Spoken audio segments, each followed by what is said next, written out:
DNA में हमारा आज का एक्स्ट्रा विचार समाज की नैतिक सोच पर प्रहार करेगा। इसलिए मैं चाहता हूं कि देश का जिम्मेदार नागरिक होने के नाते आप इस विश्लेषण को देखिए और इसमें छिपी शिक्षा को अपने परिवार और दोस्तों के साथ शेयर कीजिए।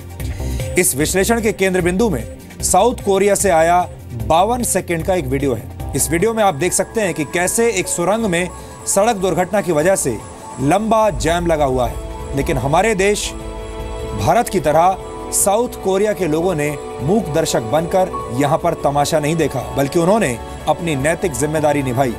सुरंग में मौजूद हर गाड़ी के ड्राइवर ने पहले अपनी कार को किनारे लगाया और फिर गाड़ी से उतरकर दूसरी गाड़ियों को किनारे होने के लिए कहा। यह सब सिर्फ इसलिए हुआ ताकि सड़क दुर्घटना में घायल व्यक्ति तक एम्बुलेंस बिना किसी देरी के पहुंच सके और उसे वहां तक पहुंचने के लिए साफ सड़क मिल सके। अब एम्बुलेंस की इसी तस्वीर को भारत का चश्मा पहनकर देखने की कोशिश कीजिए। आपने देखा भी होगा और महसूस भी किया होगा कि भारत में एम्बुलेंस को रास्ता देने का कोई खास रिवाज नहीं है। हमने समय समय पर इस दूषित सोच का विश्लेषण भी किया है, लेकिन दुख की बात यह है कि हमारे देश में लगभग हर रोज एम्बुलेंस सेवाएं फेल हो जाती हैं क्योंकि उन्हें सड़क पर रास्ता नहीं दिया जाता। वर्ल्ड हेल्थ ऑर्गेनाइजेशन की एक रिपोर्ट के मुताबिक भारत में गंभीर रूप से जख्मी मरीजों में से 51% को एम्बुलेंस की सुविधा मिल ही नहीं पाती। एक बड़ी समस्या यह भी है कि तत्काल जरूरत पड़ने पर जहां एम्बुलेंस को 10 मिनट के रिपोर्टिंग टाइम में पहुंच जाना चाहिए, वहां आधे से 1 घंटे तक का समय लग जाता है।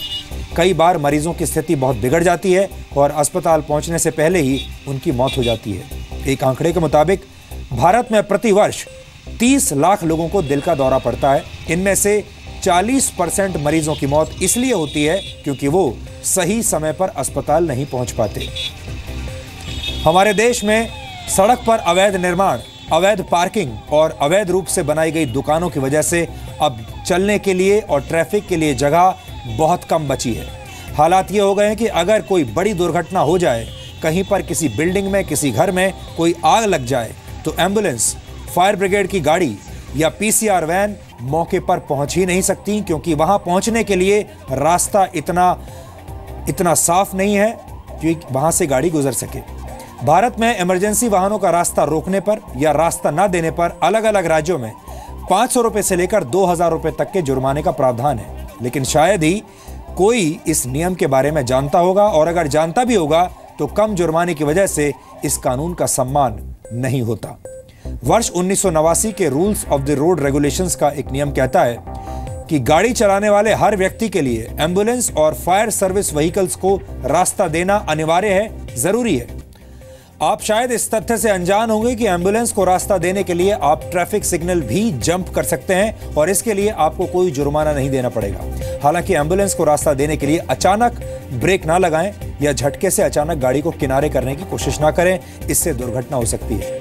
यह भी ध्यान रखें कि जब तक इमरजेंसी व्हीकल गुजर ना जाए तब तक इंतजार करें।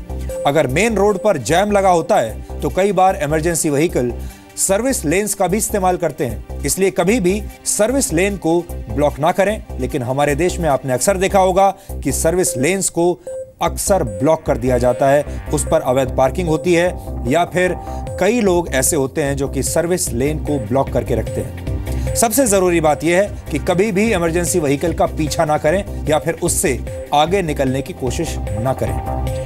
इन छोटी छोटी बातों का ख्याल रखकर आप न सिर्फ अपनी जिम्मेदारी निभा सकते हैं, बल्कि आपका उठाया एक एक कदम किसी मरते हुए व्यक्ति की जान बचा सकता है, और ये बहुत पुण्य का काम है। जरूरतमंद की मदद करने का संस्कार हमारे डीएनए में होना चाहिए, और अगर ऐसा नहीं होता तो सरकारों, संस्थाओं, पुलिस, अदालतों और जिम्मेदार पत्रकारों और संपादकों का यह कर्तव्य बनता है कि वो लोगों में दूसरों की मदद करने का भाव पैदा करें।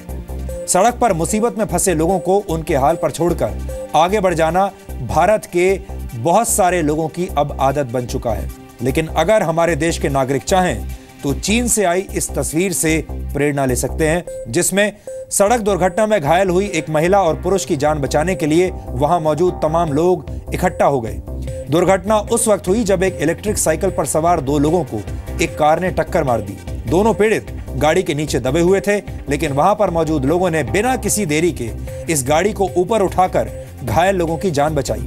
दूसरों की मदद करना भारत के डीएनए में है।